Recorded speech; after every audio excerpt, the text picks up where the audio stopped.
Explore the world beyond the screen. Stories untold, adventures unseen. Join the quest, come build a thrill. Welcome to Omni's Rare Guild.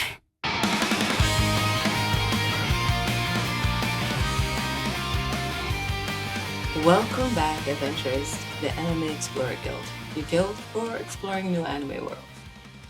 It's me, Sparky P, and if you're new here, this is a podcast where we deep dive into anime, manga, and light novels. We're just not going to look at the stories themselves, but we're going to try to look at the ideas, the themes, and the creators behind them.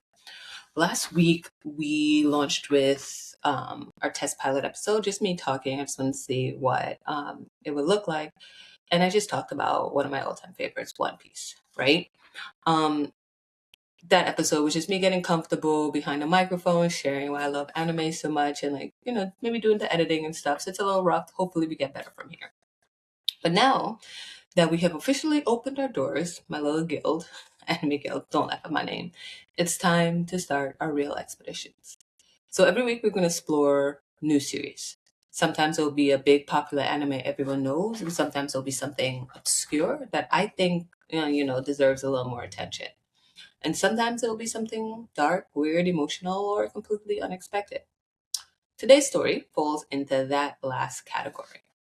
Because today we're talking about one of the most intense fantasy stories I've come across in the last year, right? And I literally just started watching it maybe a month ago. I don't think it's fully done on Crunchyroll yet. I think no episodes still being released, but I love it. Today, we're going into the world of Roll Over and Die. I will fight for an ordinary life with my love and cursed sword. Of course, the name is long. That's how they do it with anime, okay? So now, if you've never heard of this series before, the title alone probably tells you a lot. It's dramatic, it's dark, and it hints at that kind of emotional journey that this story is going to take us on. But what makes the story really interesting isn't just the title, it's the story behind it, right? Because Roll Over and Die is not just your typical fantasy adventure. It's not a story about a hero who starts strong and becomes legendary. This is a story of someone the world decided was completely worthless and someone who was abandoned. She was betrayed and treated as disposable. And of course, because it is anime after all, she survives. So, the creator behind the story. Before we go into the plot, let's talk a little bit about the creators behind the series.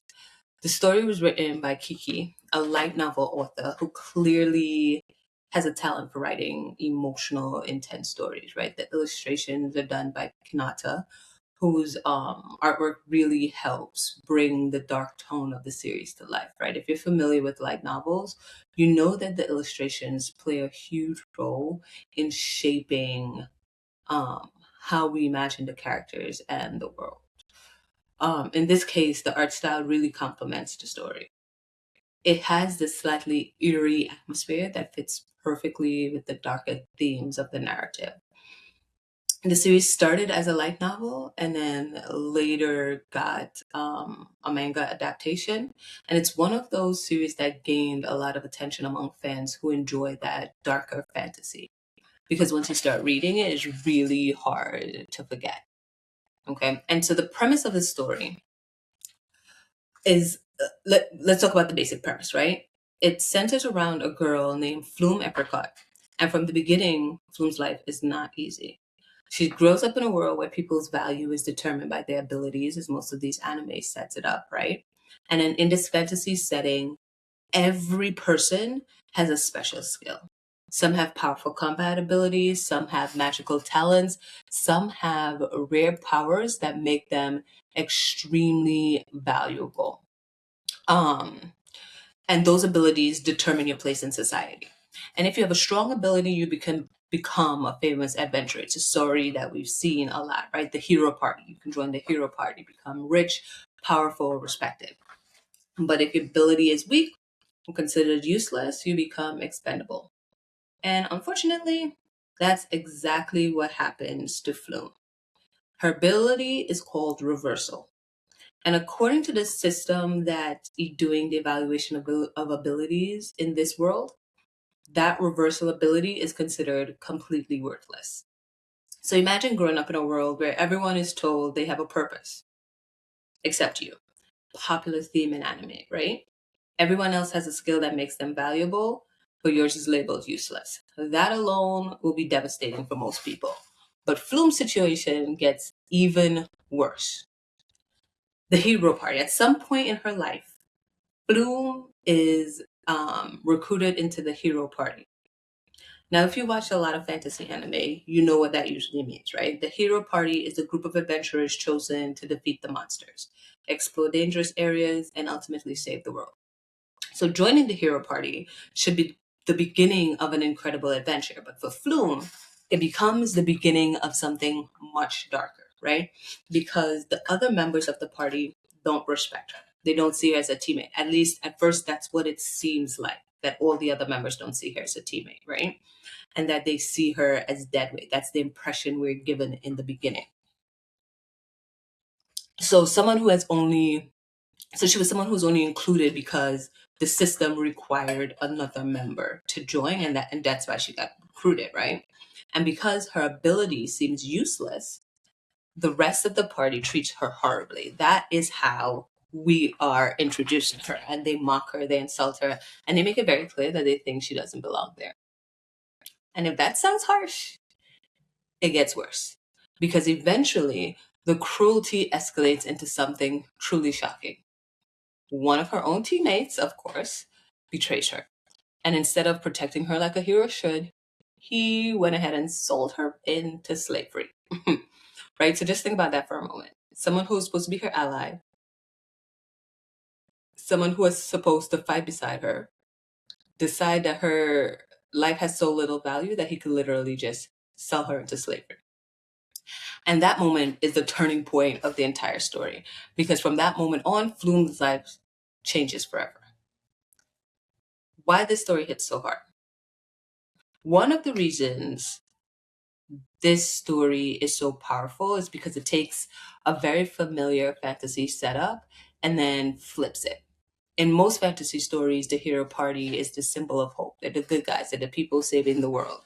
But in this story, the hero party becomes this source of trauma for the main character. And we're seeing a lot of that in darker fantasies that are coming out recently. And that trope that the hero party is not as heroic as they're supposed to be. So instead of being protected by the heroes, Flume is destroyed by them. And that's what makes the story so emotionally intense, especially in the beginning, the very first episode, that opening scene, because the person who hurts her the most isn't some distant villain, right? It's someone who's supposed to be on her side and her ally. And then that kind of betrayal, it just hits differently. And it sets the stage for the rest of her journey.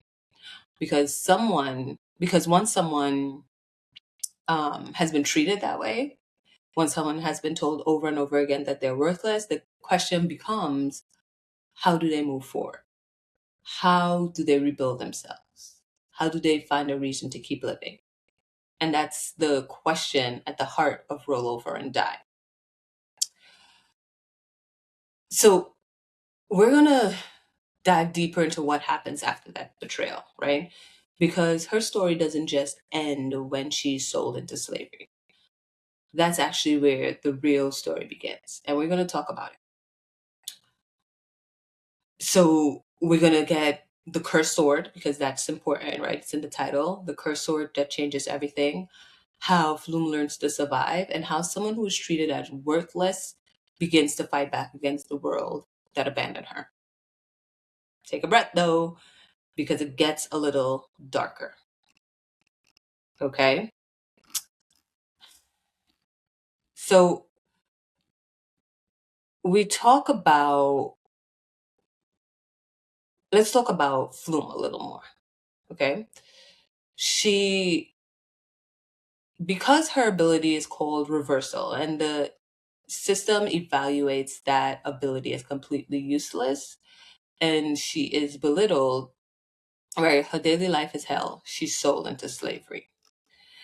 Now, once she is sold, she ends up in an incredibly dangerous situation, okay? She doesn't die, she doesn't disappear, but she survives. And she's forced into circumstances where survival isn't guaranteed, but she does end up surviving. So this is where the story starts shifting from that humiliation into raw survival. She's no longer trying to be accepted by the hero party, right? She's just trying to stay alive. And during this struggle, something interesting begins to happen. Her supposedly useless ability starts showing signs that it might not be useless at all. The ability reversal begins to reveal hidden potential. Instead of being weak, it allows her to manipulate situations in unexpected ways. But learning to use it isn't easy, and of course, it's not safe because it's like a trial by fire. She's learning on the job. She didn't even know what it did. No one knows what it did. But to save her life, that's how she figures out what reversal does, right? And it could have killed her, but it didn't, and that was great. Every step forward in her power, it comes with some sort of risk because she is learning by fire. Okay, so the cursed sword that she acquires changes her faith. Now, if you watch a lot of anime or read a lot of fantasy stories, you probably know the deal with cursed weapons, right? They're powerful, but they always come with some sort of price. This sword is no different. It gives Flume the power to fight back, and it gives her the strength she needs to survive in a world that has been trying to crush her. But the sword is also dangerous. It can harm her, it can corrupt her, and every time she uses it, she risks losing control. Now remember, I'm not going to do a lot of spoilers, but her ability is reversal. So think about what a cursed sword does, and then think about the ability reversal. Okay? So it does create a constant tension in the story, but because the very thing that allows her to survive can also destroy her. Okay. Now, these things are important to survival, but something else that proved to be super important to her ability to survive is someone she meets in the very first episode, and that is Milk It. Now, Milk It is um a secondary character or co-character. I'm not even sure what word to use. But Milk It enters the story during one of her darkest moments. The very first episode, we see them meet each other, right? And their relationship becomes the emotional core of the series. So there is a bit of Yuri themes in it. And Flume ends up protecting Milkit, right? A lot of her motivation to survive and get better and do better is because of her need to protect Milkit and make Milkit happy, right? Because Milkit was also a slave. That's where they first met. And then through that connection, something important begins to happen. Flume starts rediscovering parts of herself that she thought were gone because of being betrayed by the hero party, because of being sold into captivity, right? Kindness, compassion, hope, because everything she's been through, it would be very easy for her to become consumed by anger. But protecting someone else reminds her that she still has humanity left. Like their relationship becomes one of the most powerful parts of the story. Okay. And one of the reasons that this series stands out is because of all its themes built into that, right? Like we have the major arc of, this useless protagonist being sold into slavery, being betrayed by the hero's party, coming back stronger, protection, and all of that stuff. But the story deals heavily with trauma and recovery, right? Flume was abused and betrayed, and her journey isn't just about getting stronger, it's about rebuilding herself as her sense of self. And another major theme is power and responsibility. When someone who has been powerless suddenly gains power, what do they do with it? Do they become the same kind of monster that hurt them, right? Does she become like that dude from the hero's party who sold her? Or do they try to become something better, right? And Flume is constantly struggling with that question because it is a darker fantasy anime. So, we get that level of violence and stuff in it. So she's constantly struggling with the question of, you know, is she just like them or is she better a version of them? Is she a hero or is she just trying to survive? Is she a villain, right?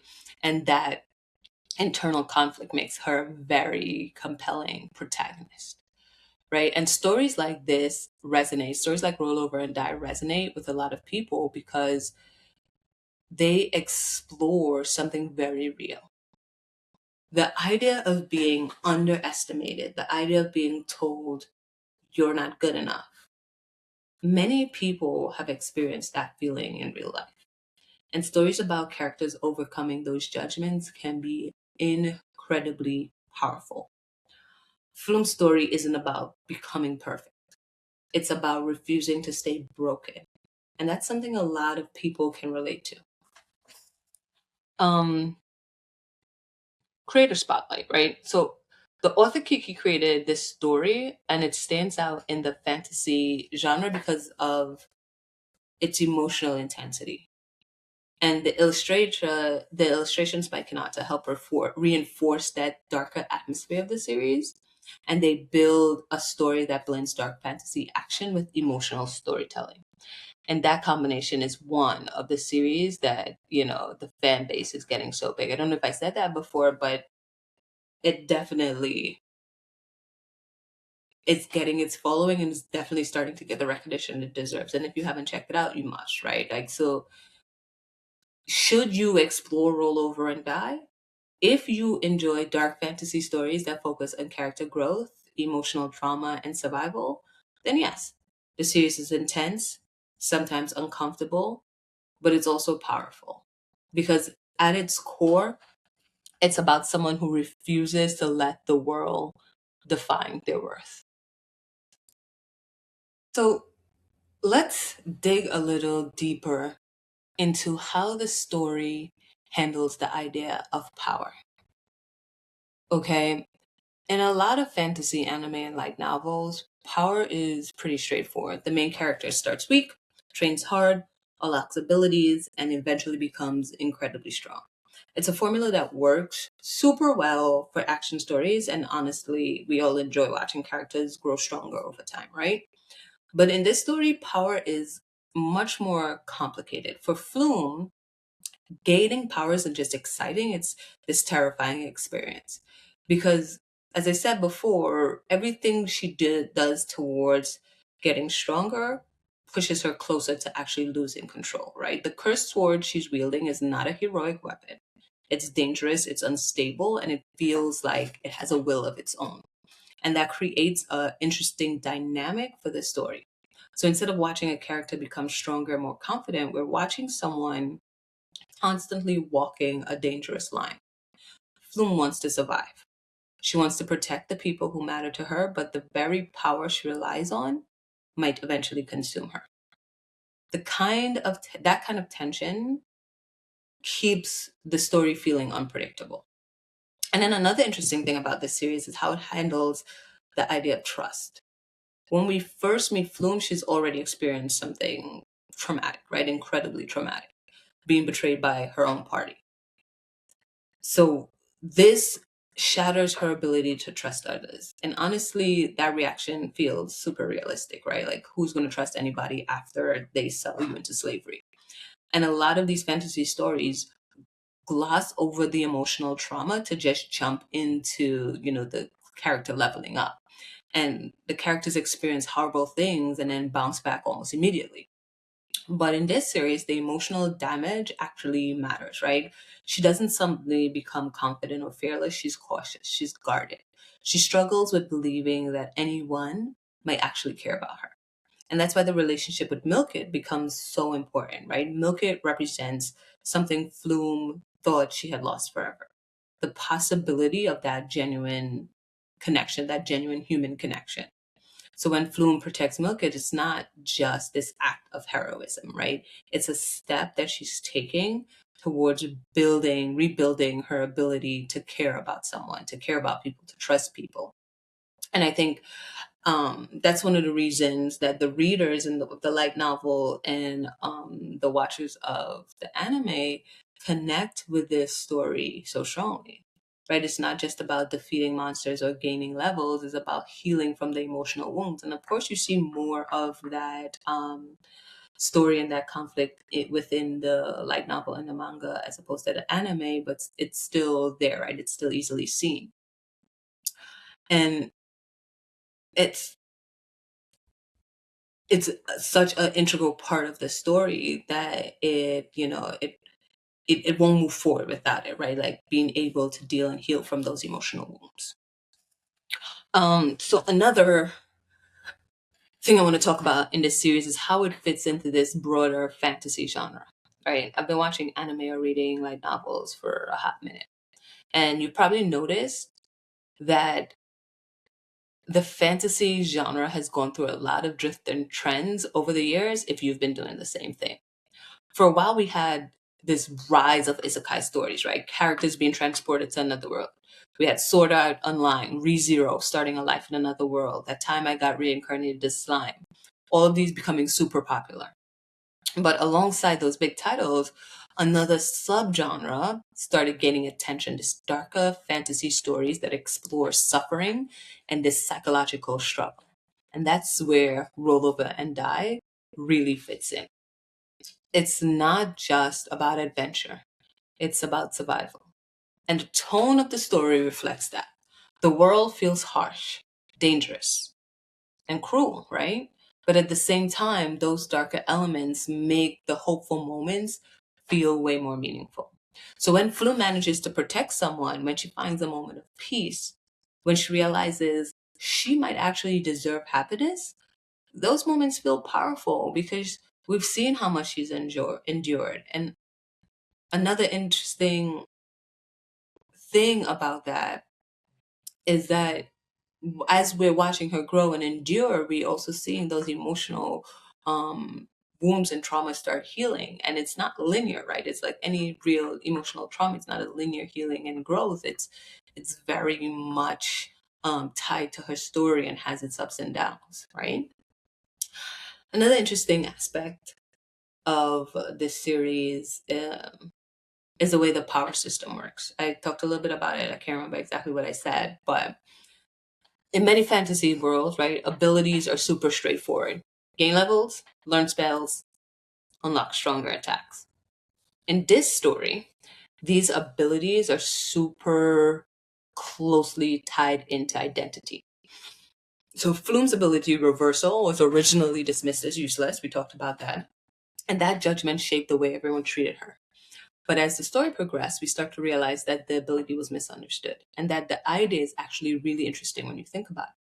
Because in real life, people are often judged based on this set of incomplete information that you get. Sometimes someone's potential isn't obvious right away, right? Just by looking at them, just by getting that surface information.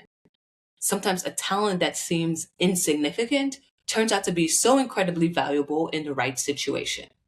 And Flume's journey reflects that particular idea, right? The ability that everyone dismissed ends up becoming a crucial part of her survival. Let's, all right, maybe we should talk a little bit about the storytelling format itself, right? So since the story started as a light novel, it has a slightly different pacing compared to a traditional manga or anime, right? Light novels often spend more time inside the character's thoughts. And in the light novel, we get to see how Flume processes the world around her and how she reacts emotionally to the situation that she's facing and how her mindset gradually evolves. That internal perspective is a big part of what makes the story work. When the story was adapted into manga form, the visual storytelling added another layer to the experience. Seeing the expressions on the characters' faces, the intensity of the action scenes, and the darker atmosphere of the world helps bring that story to life. And then the artwork does this amazing job of balancing two very different moods. And on one hand, the world is dangerous and beautiful, and on the other hand, dangerous and brutal. I mean, beautiful, dangerous and brutal. And on the other hand, there are moments of warmth and connection between the characters, right? And that contrast is one of the reasons the story remains engaging. Now, something I always like to think about when exploring a series like this is where the story might go in the future. And now, without diving into major spoilers, because I'm not trying to give anybody a set of spoilers, the direction of the series suggests that Flume's journey is far from over. She's still learning how to control her abilities, she's still figuring out who she wants to become, And most importantly, she's still trying to build a life that isn't purely defined by the trauma she experienced. And that idea, building a life after trauma, is one of the most powerful themes in the entire story, right? Because for Flume, the goal isn't to become a legendary hero. She doesn't dream of fame or glory. What she wants is something much simpler. She wants an ordinary life. And that goal might sound small compared to the grand quests we see in other fantasy stories, but for someone who's been through everything that she's endured, an ordinary life is a very big dream.